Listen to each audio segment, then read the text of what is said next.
Bonjour, docteur Zaïdola Tounji. Aujourd'hui, nous parlerons à nouveau du cancer du sein. C'est la deuxième partie de la vidéo qui parle essentiellement du diagnostic.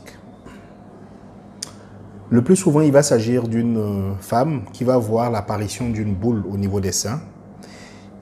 À ceci, on peut associer deux fois un changement de l'aspect de la peau du sein qui va se distendre, qui va être démaciée et présenter un aspect comme une peau d'orange, comme vous voyez sur les images qui suivent.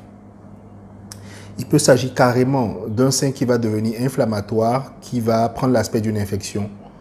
On peut avoir une rétraction du sein, du bout du mamelon. Le bout du mamelon va être rétracté avec une sécrétion de sang aussi dans certains cas. Tout ceci va s'accompagner de l'apparition d'une boule, d'un ganglion en fait dans les selles et qui va grossir.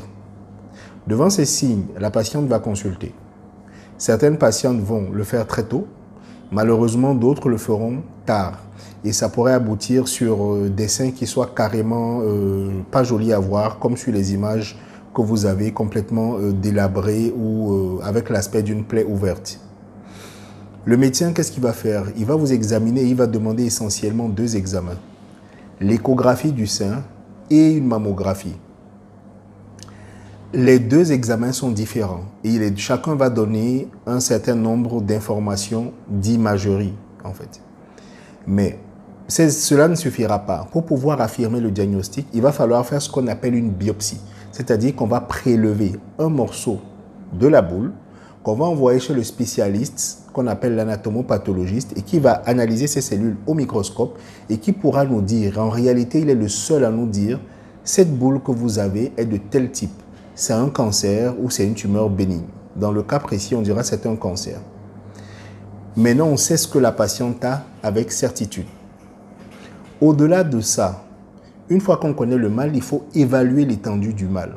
Donc, il y aura d'autres examens qui vont être demandés, essentiellement un scanner du thorax, de l'abdomen, une radiographie des poumons et aussi une scintigraphie osseuse, souvent si c'est disponible. Donc, ce qu'il faut retenir, en fait, c'est que si vous avez une boule au niveau des seins, il ne faut pas perdre du temps, il faut aller consulter tout de suite.